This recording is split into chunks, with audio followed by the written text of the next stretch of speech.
Getting a real estate loan can be overwhelming. Well, just one mistake can cost you a ton of money, and there's a lot going on at the same time. Today, I'll be going over the 5 big mistakes you can make when getting a real estate loan and how to avoid them. So let's dive in.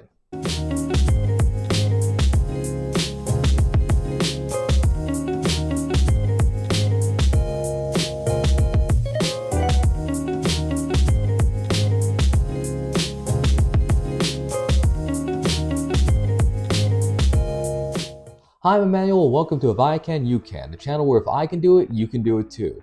I go over real estate investing and home renovations, and if you like this content, please like and subscribe below and let me know your thoughts in the comments. Today, I'll be going over the 5 mistakes you want to avoid when getting a real estate loan. Number 1 is not checking your credit before applying. A small difference in a credit score can have a drastic effect on the interest rate and therefore how much money you're gonna have to pay.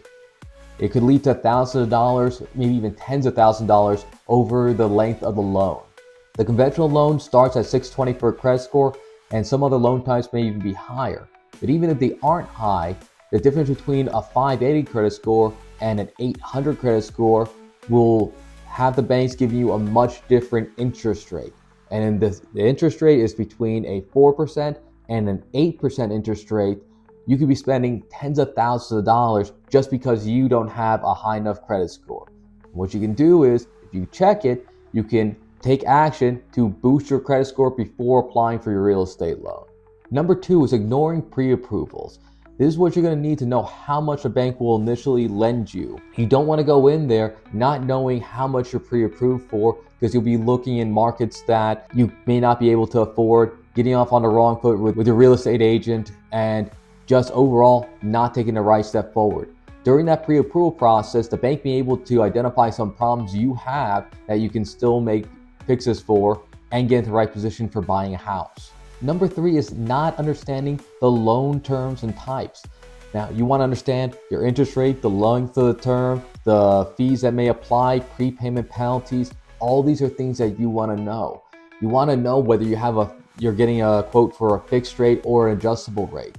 Heck, an adjustable rate may be going up a point every single year, and you may think it's one rate and then all of a sudden it's almost double what you initially were paying. That's how we got into the 2008 crisis, but you don't want to live through that yourself. At the same time, you want to know, hey, I have a 15-year loan versus a 30-year loan. When you're going to be able to pay it off and how much your mortgage is monthly, depending on what you agree to. At the same time, if you pay it off early, some loan types may have a prepayment penalty. You have $5,000 remaining and you just got a bonus, you want to put that towards that $5,000. All of a sudden, you may have a prepayment penalty for paying off a loan too soon. You want to look into that and know that before you get into it. 4 is not comparing lenders. Some people may have a friend that lends or someone that recommends a lender to them, and all they do is look at that one. You want to compare between 3 and 5 lenders at least. That way you have a little bit of an adjustment for what it is. And just like if you go to a certain restaurant and a certain restaurant makes good Greek food or good Italian food or good Spanish food, but you wouldn't go to a Spanish food restaurant for Italian, same thing for banks. Some banks and some lenders only want to deal with what they know. They may only do investment properties. Hey, they may only do residential primary resident housing. They may only do multifamily housing.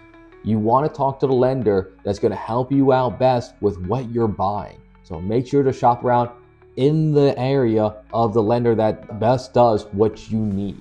And number 5, not considering additional costs. Closing costs and fees can add up quickly. 2 to 5% is typical for closing costs of a loan. And if you're not expecting it, it can definitely give you a kick in the side real quick.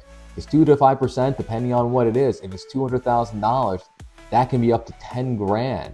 And if you're not expecting it, that's a lot of money to have to fork over at the last minute at the closing table. Be aware of all the costs and all the fees that come with executing that loan. Do yourself a favor and try to avoid these 5 mistakes that people make and save yourselves tens of thousands of dollars in the future when you're getting a real estate loan. Have you made any of these mistakes, or have you made any other ones I didn't mention? Please leave them in the comments below, and please, while you're down there, like and subscribe. I always want to hear what you have to say, and I like to make more videos for y'all. That's all I have for right now. I'll see you in the next one.